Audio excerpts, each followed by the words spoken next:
Direct-to-film printing versus heat transfer vinyl. What's best for your business? Stellan here with All Mega Print Supply, and today's video is HTV versus DTF.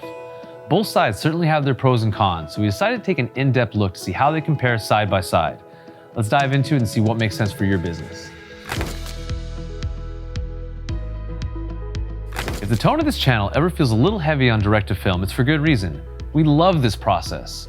Over the last few years, we've seen such stability in the DTF printing methods, and it's opening up so many doors for people. Comment down below your experiences with DTF. Let's talk about some of the many pros of the DTF printing process. First up, this is going to be a speedy, cost-effective, and user-friendly process to produce these transfers. As far as your hand feel, you're going to have a super soft, retail-ready, high-end final products that you produce with DTF. And we can't forget about fabric, whether it's cotton, leather, nylon, denim, canvas. Essentially, if you can achieve even contact onto your material, you can DTF it.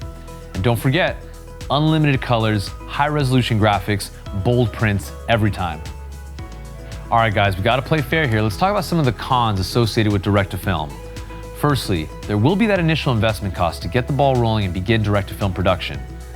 Secondly, you can never forget about your regularly scheduled maintenance to ensure the machine is functioning and working properly.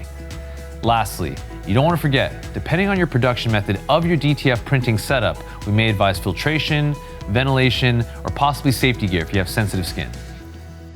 Most of us enter the custom garment and apparel business with nothing more than a vinyl cutter and a heat press, and it's a great way to start building a business from the ground up.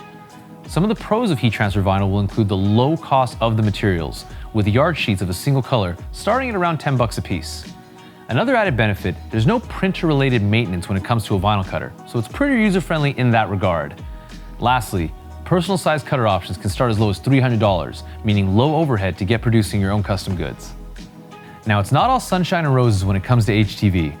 Some of the cons will include when you get into multicolored jobs. It can be labor-intensive and pretty time-consuming. You gotta remember, we're loading each individual sheet of a color, cutting each individual sheet of a color, weeding, layering each individual sheet of a color. And when it comes to the layering portion, if you are gonna go multicolor, you have to remember, we're stacking microns and microns on top of each other, which can weigh down the decoration area, especially if the customer's wearing your garments in the heat. Now, because of these factors, heat transfer vinyl would not be ideal, I'd say, for volume orders, growth, or scalability. Now, there's no real wrong answer here, which is why we carry options. With the mainstream accessibility of HTV, it's not going anywhere, and it's a great way to dive into custom apparel and learn this side of the business. Now, as far as ideal growth potential, that's where the direct-to-film really suits in, and it's why we see entire business models based on this type of printing. Contact us today to learn more, and let us know in the comments down below what questions you have on either method.